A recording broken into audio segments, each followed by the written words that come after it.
common to severe conditions, it is more than just stress. Sometimes we just hide under stress. It is just more than stress. It may be brief, it may be a long-term thing. It affects the quality of your life. It affects your work, your productivity. It affects your relationship. You are not able to cope. It stresses the entire family. My brother-in-law has challenges with substance abuse. Last December, I almost killed him. I forgot I was a Christian. I called DSS for him. He threatened my life. After he threatened my wife, his sister, and that was not the first time he was doing that thing. So my wife called me and told me, I sent him a message because he doesn't take my calls. Each time he does such nonsense, he doesn't take my calls. So I sent him a message and I told him, you've done something like this before. You broke my wife's head and you went free because they said we are in-laws. They say, in-law. You know, in-law, no, they fight in-law. I leave you.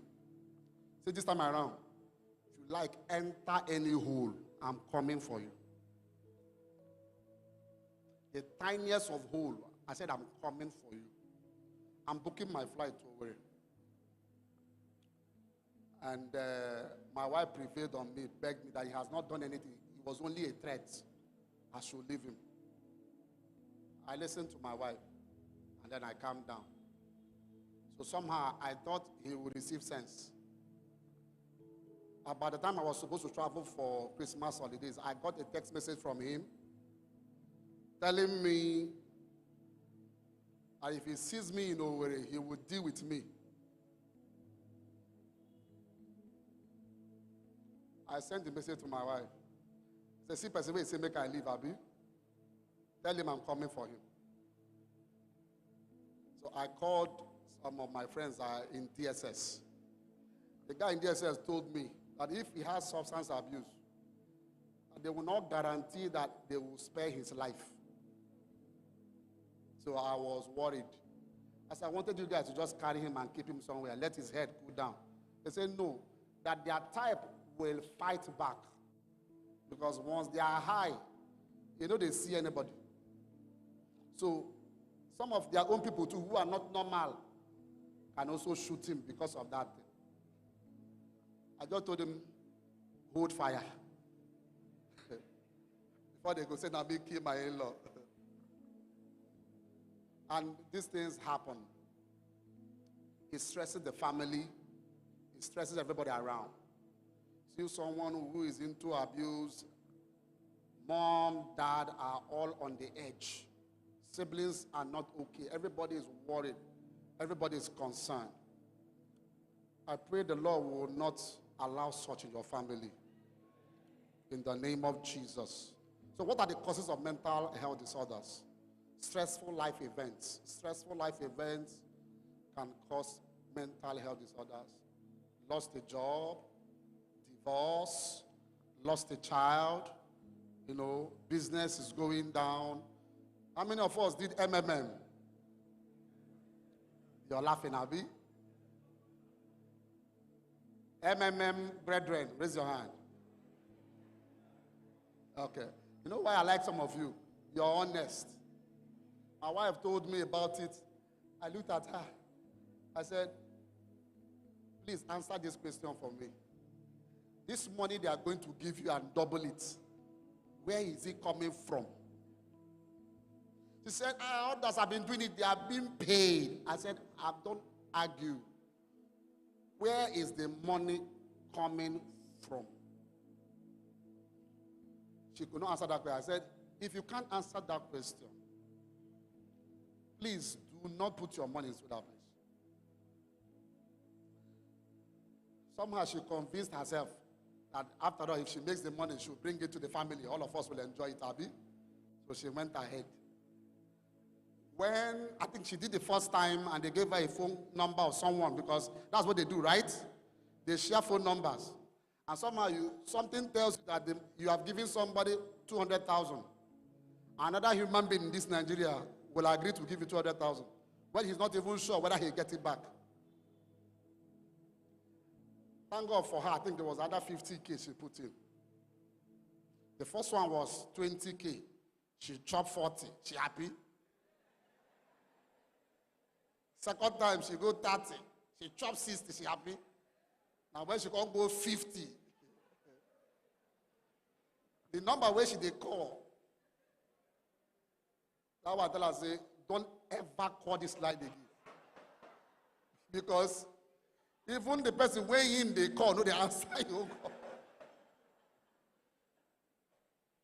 Now you can laugh about it. Then it was not funny. There was a man in Benin who took the money he was supposed to use for his beer selling business. At the place he was selling beer in crates, bottles. He took a loan to do Take about 2 million.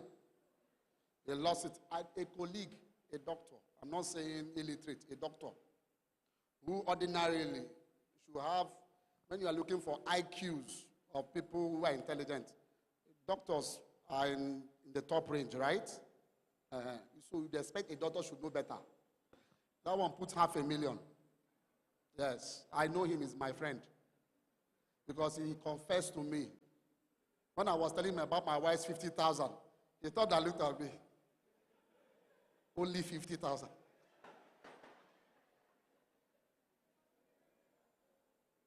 Only 50. I said, is 50 small? He said, you will not understand.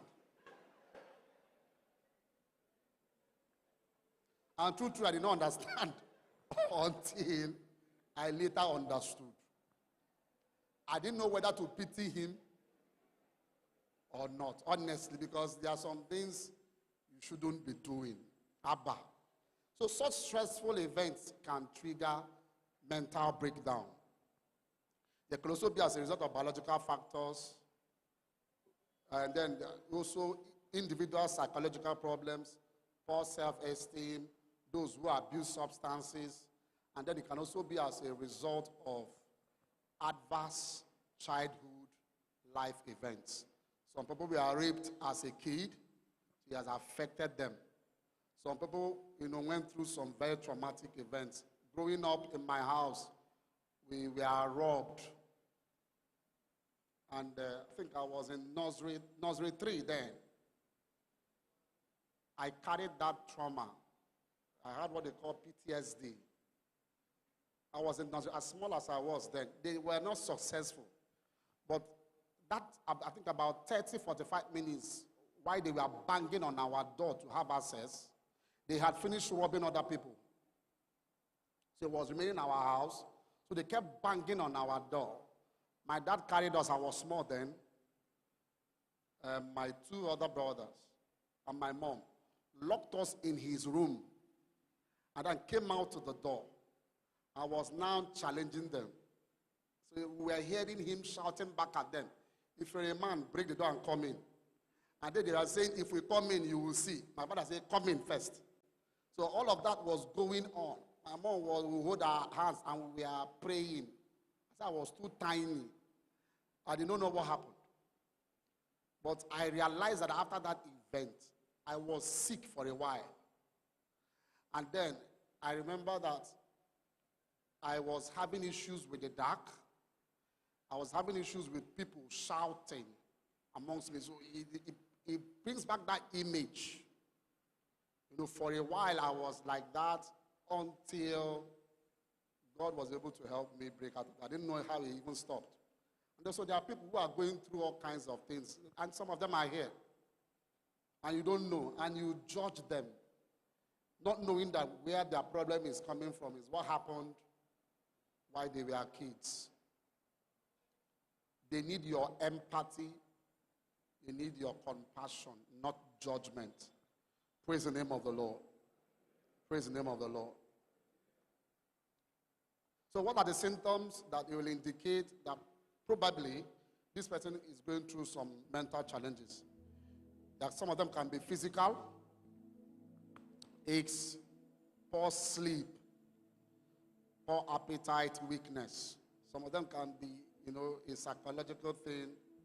They are always lacking concentration, memory lapses, and poor insight and judgment. Some can be psychological mood swings. They are sad, loss of interest, excessive fear. I use the word excessive fear because fear is not abnormal. Hello? Hello? If someone throws a banger there, you will be startled, true or false? Huh? Especially if you're not aware. A man of God did that. I saw one video. Man of God wanted to arrange what will happen during crisis period. He did not tell them in church. He told only, I think, only the ushers. And then while they were in church, the man picked race and started running. The ushers joined him. Come and see quarrel in church. Some people forgot their gele. Some forgot their purse. Some forgot their phones. They were climbing on top of each other just to run. It was after all the drama, he came back and told them, don't worry, nothing did happen. It was a simulation. So that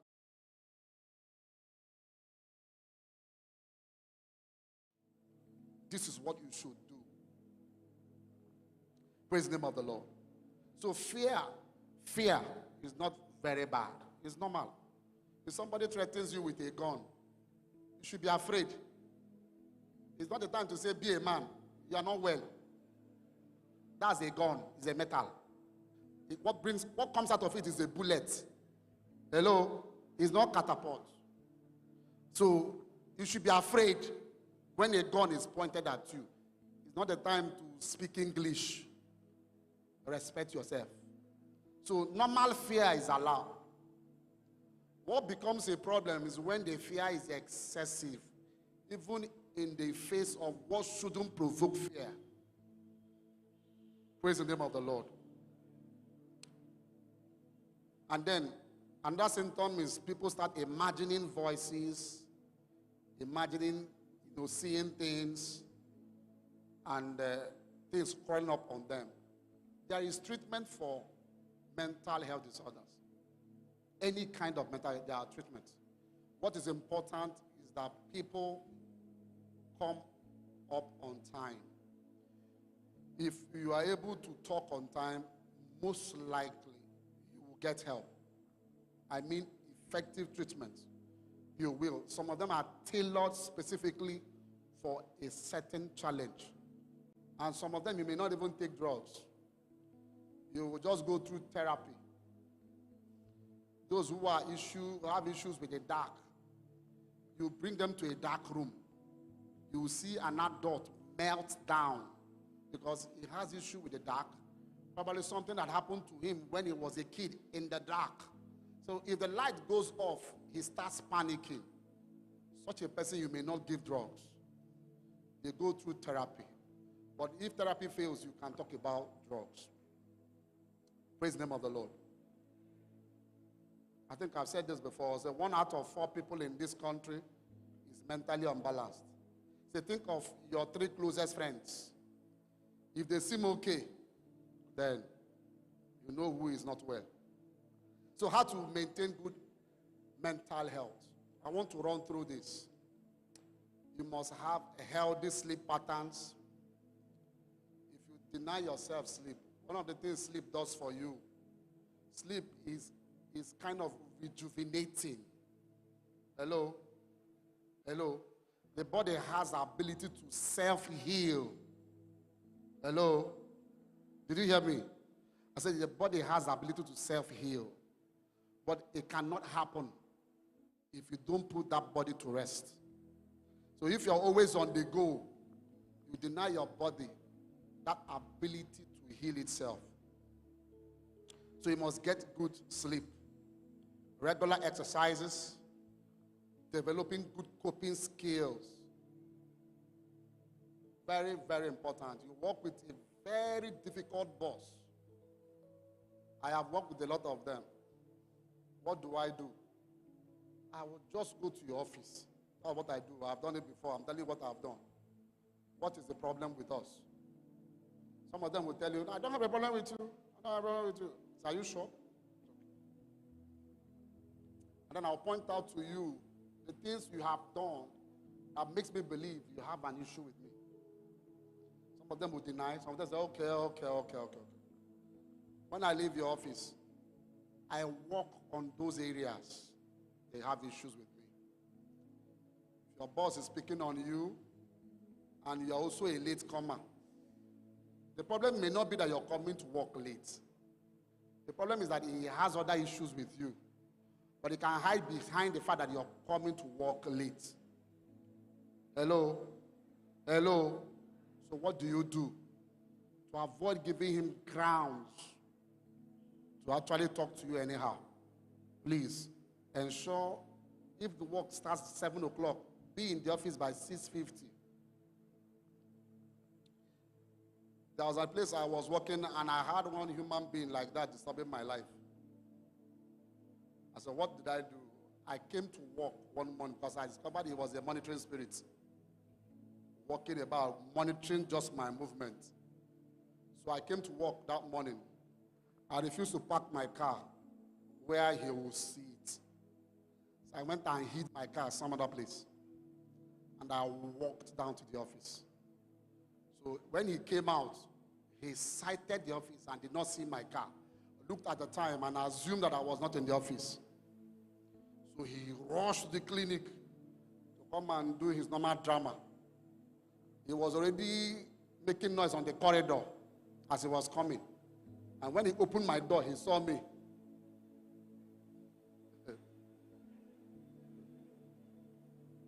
I told him, good morning, sir. He started stammering. Okay, you're here. I said, yes. Did you look for me? He said, no. Okay. And he left. So, please, develop coping skills. Avoid wahala. Avoid issues. If you know what thing will cause wahala between you and your wife, your husband, please avoid it. There's no need for people to quarrel. This period is difficult for everybody. People are going through all kinds of things. Please reduce the wahala in the house. Those ones that are avoidable, please avoid them. Good interpersonal skills, problem-solving skills, good management of your emotions. Like I said about, I give you an example about driving out. You know, meeting people on the road. Sometimes tell yourself, that man is not okay. So don't talk back. Move on. Especially if you have been able to pass them. Just they go. Leave them. Praise the name of the Lord.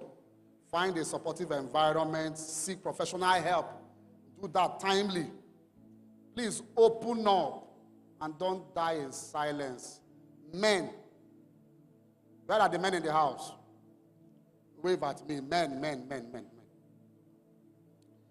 Men, okay, some of you are women. If you're a man, now wave, now abba. Now hand did you wave? You are not giving me money, wave. Yes. Please, I know it may be difficult for you. I am also a man, so I understand. Sometimes, talking about your problem to your wife may be an issue. Why? Because men are wired to look for solution. So telling you the problem and you are coming to come and be doing a yeah, child. It doesn't need it. Hello? No, it does not. So you are complaining your husband doesn't talk to you. No, it's not deliberate. He is actually looking for solution in his head. So that's why he doesn't want to come and bother you. Because most likely what you offer is, hey, yeah, it shall be well. That man is talking about 2 million naira debt. It is not going to be well, he knows. So, please understand them. But men too, as difficult as it sounds, let me tell you the truth. If you're able to share it, there's a lot of ventilation of negative air that leaves you. Hello? Try it, I'm telling you the truth. Especially if you have a wife who is also well. Your wife is not. You may wait till she is okay. Because you don't want what will compound your problem. So, it is important we open up to ourselves. It is more important if you open up to your spouse. Why? Because they are the closest to you. If there's going to be any challenge, they are the ones that will know. So going to tell your friend in the beer parlor, after telling your friend in the beer parlor, you come back home when wahala starts, it's that woman that will raise the alarm first. So she should know that there's a problem. So I'm encouraging our men, please open up. Talk to someone, especially your spouse. Sometimes it may be difficult, but it pays at the long run. Hello, did you hear me? Did you hear me? I say sometimes all they will tell you is, hey, yeah, but tell them. Because tomorrow some of them will say, but you did not tell me, as though they were going to help you. So tell them all the same. The same happens to women. Those of you whom they will ask you, is everything okay? You say, yes. And you know everything is not okay. And you call yourself a Christian. A woman. Are you fine? Some of you will say fine. Yes. When you are not fine. True or false? You don't want to answer me. Women, raise your hand. Are you okay? But are you truly okay? Your husband is not a mind reader. He cannot read your mind. So all those times you're saying you're okay when you're not okay, please let them know. Hello? It helps. It reduces the tension in the house. You say you're okay, but everybody that's walking around you is careful not to provoke you because your face is not good. But you said you're okay. Even your kids know. Your husband will send them message, go and call your mommy. They will come from somewhere. Mommy. Because your hand can stray and hit someone. So please open up, talk about it. Please talk about it. Don't keep it to yourself. Learn to laugh at your mistakes. Yes, that's something we don't do. The egg don't break. It don't break. You cannot do anything about it. Just laugh. Tell yourself, something worse could have happened if not this one. Hello? Tell yourself that. Each time, tell yourself, it could have been worse than this. And then move on with your life. Take issues one at a time. And then with proper planning, avoid putting yourself under a lot of pressures of deadline. Spend time with your family, friends, and loved ones. That support system, you need them. Exercise your mind, read books, play Scrabble. How many of us know what they call Scrabble? Play Scrabble, it helps you think. Play chess. Then look for word puzzles and work on them. It exercises your mind. Visit parks. Some of us don't do that except it is Christmas. Some don't even do at all. Visit parks, go to beaches, zoos, museums, and just give yourself a little break. Learn to say no. Hello? Learn to say no. A lot of us can't say no. Why? You want to impress people? You cannot solve everybody's problem. Hello? Hello? Some of you are in trouble because you could not say no. Your friend tells you, let's go to so place. You know you don't want to go there. That place is not nice. It will not help your life. But because you don't want to make him feel bad, you follow him. After all, it's not my fuel. It's his fuel. Fuel that carry you to a place you know you don't like. Then you get there, you get yourself into some trouble. And then you come back, you don't know how to enter the house again. Learn to say no. Uncle, can you send me 10,000 naira? I don't have 10,000 naira. Send the account. I can afford 5. Manage 5. Hello? Please don't lend money that you are not willing to let go. Hello? I learned it the hard way. I learned it the hard way. If you know you will have a problem, you will practically, literally die if they don't return your 1 million naira. Don't lend anybody 1 million naira. Because you will soon carry that problem home and start terrorizing your wife and your children. Because somebody is owing you. But if you are able to manage your emotions, sir, I don't have 1 million. I don't even have 100,000. I can send you 50K. Can you manage 50K?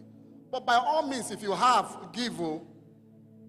But my point is, don't put yourself under unnecessary pressure.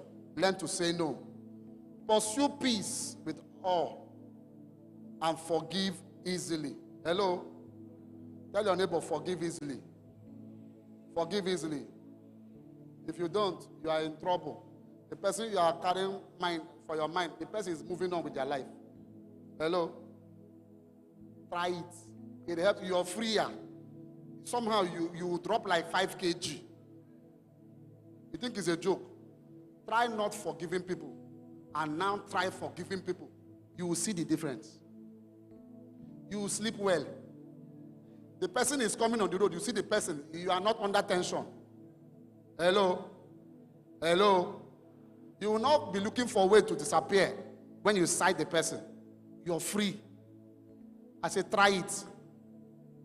That's your way of preserving your sanity. Commend yourself after every achievement and don't dwell on your failures. You wanted to open an account and it did not work out for about 2 or 3 months. You have finally opened that account. Clap for yourself. You did something. Somebody say, you just opened an account. How much is this that account? It's not their business.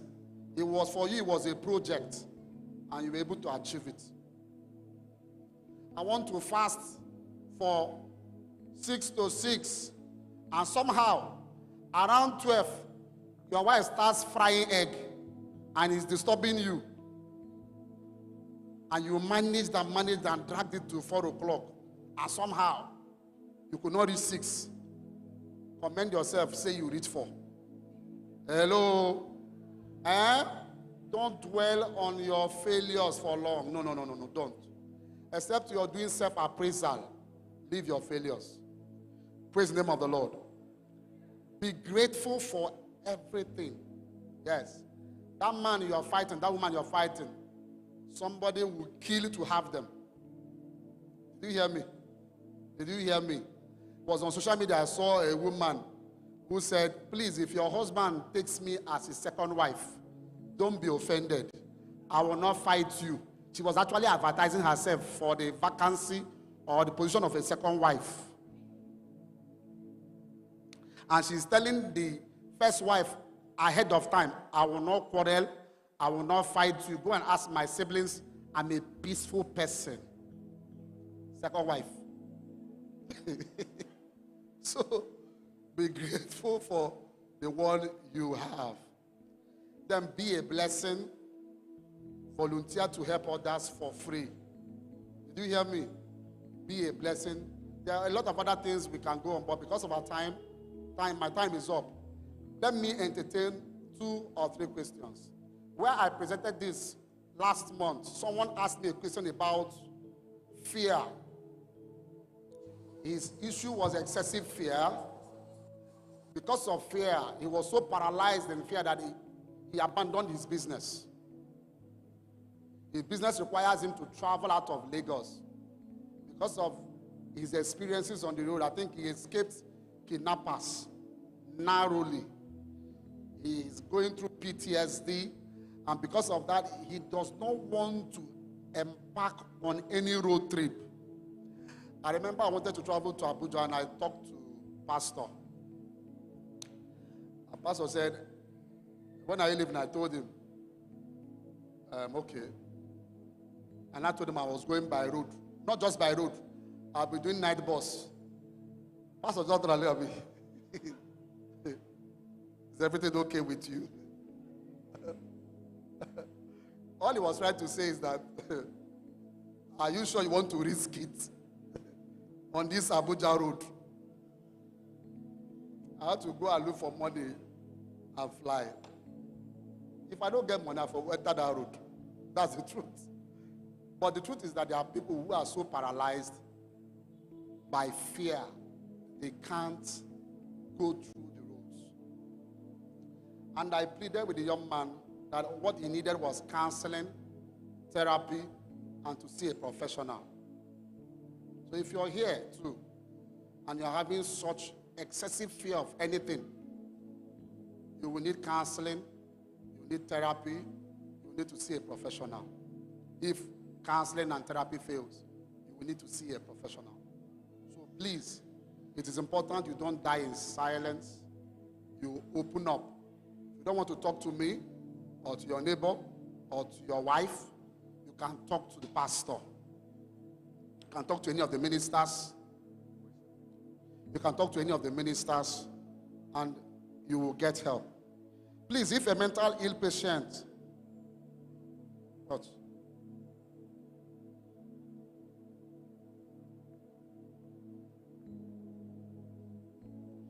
Plus, please, if a mental ill patient meet a mental ill doctor, what do you think the outcome will be? Is that the question?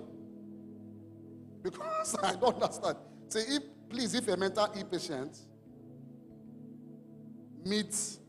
should be a mentally ill doctor, what do you think will be the outcome? I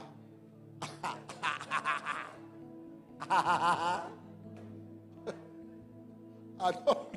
Honestly, I don't know. I know that even my friend, who is a psychiatrist, he is very okay, even though he hangs around mad people a lot of times. He's okay, he's sound, but he's one of the most smartest guys I've ever seen in my life. He's too smart, humble and quiet. Very smart guy. You know, a lot of them are like that. I don't know about mentally ill patient, a doctor, or mentally ill patient meeting. I don't know of that experience. I don't know. But as much as possible, of course. You never can say never. How do you even know if the person is okay? You have come to talk about your problem, and probably what they are prescribing as solution is also not aligning. Please remove yourself from that place. You have every right to change doctors if you encounter anyone who is not doing what you want. Yes, I know in Nigeria a lot of things are taken for granted. In saner climes, you can actually choose whom you want to see you. And you can actually say, no, I don't want to see this one. Your reasons may not make sense, but that's your choice. And they will send some other person to see you. So please, if you have such experiences, do yourself a favor. Seek alternative help from another doctor. Any other question? Sir, we'll take yours.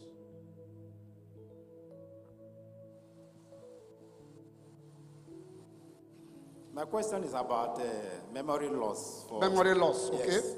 My mother, at times she will our memory will go back to like 30, 40 years back. And she'll be talking about, I want to go home and cook for so person. The person who is not a man. Yeah. But there's a drug we used to give to her. Then when she takes that drug regularly, that drug will not come up. Yeah.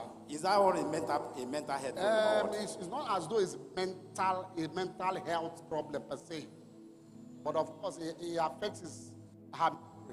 This one is a disease. Yes, it falls under that category.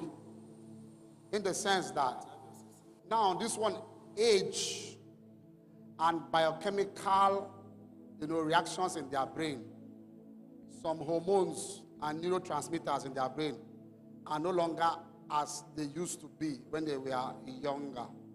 So they have issues with their memory. That's what we call Alzheimer's. How many of us have heard about Alzheimer's?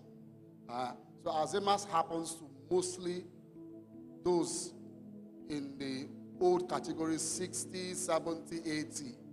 So they have issues with memory. So sometimes their memories, get mixed up. You see them talking about people who are dead as though they are still alive.